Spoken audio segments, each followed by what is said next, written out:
Bienvenue sur votre chaîne préférée Akhbar al-Bled de Hassan Atlemsen. L'avion du Maroc, champion en titre, restera à l'aéroport de Rabat. La demande d'autorisation de survol du ciel algérien est restée sans réponse.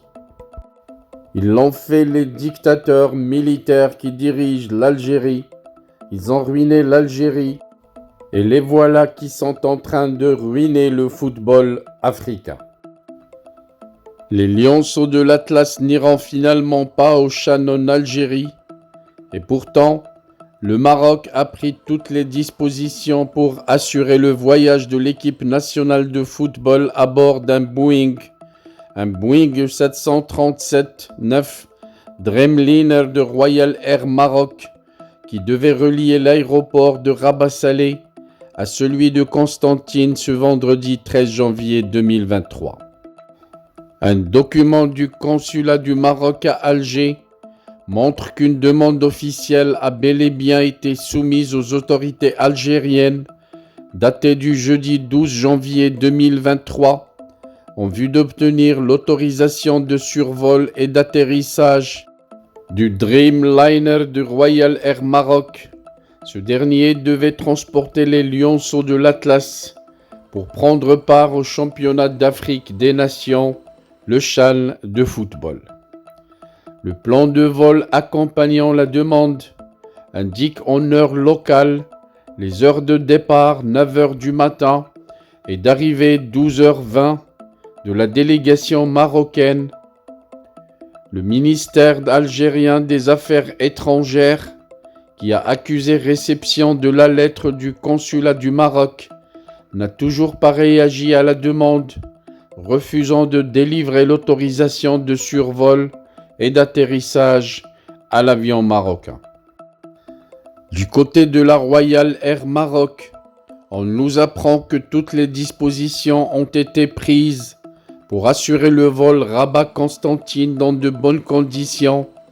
Outre la mobilisation des membres du personnel navigant technique et celui commercial, tous les services au sol étaient prêts pour mener à bien leur mission et accompagner les lionceaux de l'Atlas jusqu'au pied de l'avion garé sur le tarmac de l'aéroport de Rabat-Salé.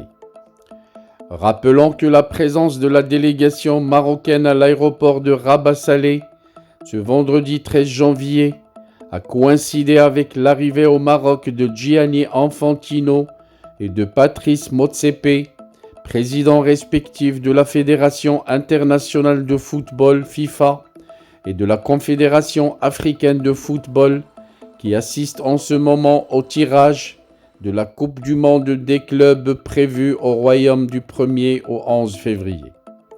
Pris dans le piège qu'il s'est lui-même tendu en rompant de façon unilatérale ses relations diplomatiques avec le Maroc et en fermant son ciel aux aéronefs immatriculés au Royaume, le régime d'Alger s'est embourbé dans ses décisions intempestives et l'escalade hystérique contre le Maroc.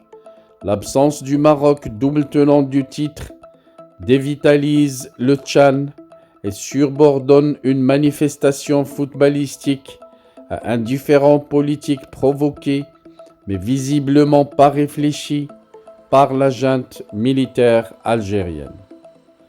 De leur côté, les lionceaux de l'Atlas vont poursuivre leur préparation en prévision de la Coupe d'Afrique des Nations U23 qui va se dérouler en juin prochain au Maroc.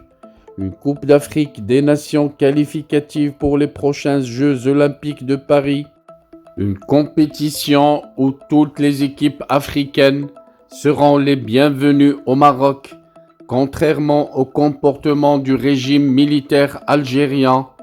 Et voilà que les patrons du football mondial de la FIFA et africain de la CAF ont témoigné aujourd'hui à l'aéroport de Rabat-Salé de la gravité de l'acte commis par les dictateurs d'Alger.